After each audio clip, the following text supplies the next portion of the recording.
नमस्कार मित्रांनो, मी डॉक्टर सिद्धेश राजेंद्र त्र्यंबके, कर्करोगतज्ञ, पुणे. माझी प्रॅक्टिस ही पुण्यातील पिंपरी चिंचवडमध्ये मी करतो. सुरुवात माझ्या बॅकग्राऊंडनी करेन.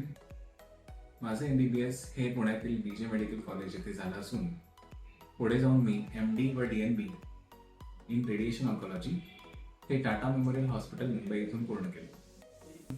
मेडिकल ऑन्कॉलॉजीमध्ये फेलोशिप घेतली, काही वर्ष प्रॅक्टिस केली आणि मग रिसेंटली मेडिकल ऑन्कॉलॉजीमध्ये DRNB म्हणजे सुपर स्पेशलायझेशन हे कम्प्लीट केलं.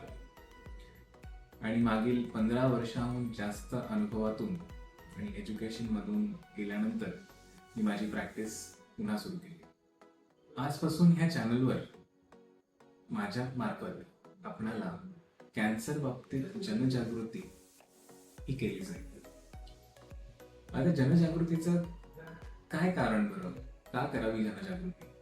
इतका सगळा पसारा इंटरनेटवर आहे, सगळीकडे आहे, पण तरी याची काय गरज?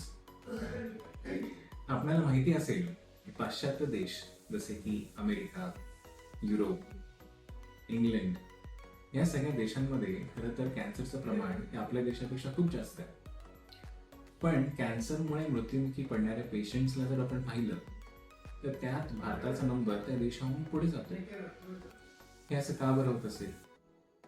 याच्या मागचं कारण असं आहे का की आपल्याकडे उपचार पद्धती चांगल्या नाहीत, इतकी चांगली औषधं नाहीत का तंत्रज्ञान नाही?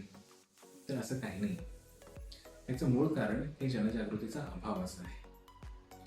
बऱ्याच जणांना कॅन्सर कशामुळे होतो, त्याची लक्षणं काय, त्याला वेळेत कसं ओळखावं किंवा त्याला प्रिव्हेंट कसं करावं, प्रिव्हेंट जरी झाला तरी फायनान्सेस म्हणजे पैशाच्या विचाराने घाबरून न जाता कशा योग्य रीतीने आपण त्याचा पाठपुरावा करावा याची इन जनरल माहिती नसल्यामुळे पहिल्या टप्प्यात पूर्णपणे बरा होणारा आजार हा 3ऱ्या-4थ्या टप्प्यापर्यंत पोहोचतो.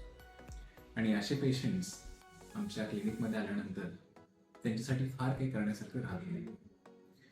बस हा एकच ध्यास घेऊन हे चॅनल मी सुरू करतोय आणि यावर वेळ मिळेल तसा वेळोवेळी आपण कॅन्सर आणि त्याच्याशी निगडीत वेगवेगळ्या गोष्टींवर गप्पा मारूया, चर्चा करूया. आपल्या मनात जे काही डाऊट्स असतील कुठल्याही पद्धतीचे, इमॅन्शियल, सोशल, हे आपण कमेंट बॉक्सवर किंवा DM माझ्याशी शेअर करावे आणि मी त्याचं निरसन करण्याचा पूर्ण प्रयत्न करेन. तुर्तास इतकंच. मी आपली रजा घेतो. डॉक्टर सिद्धेश त्र्यंबके, कॅन्सर तज्ञ, पुणे.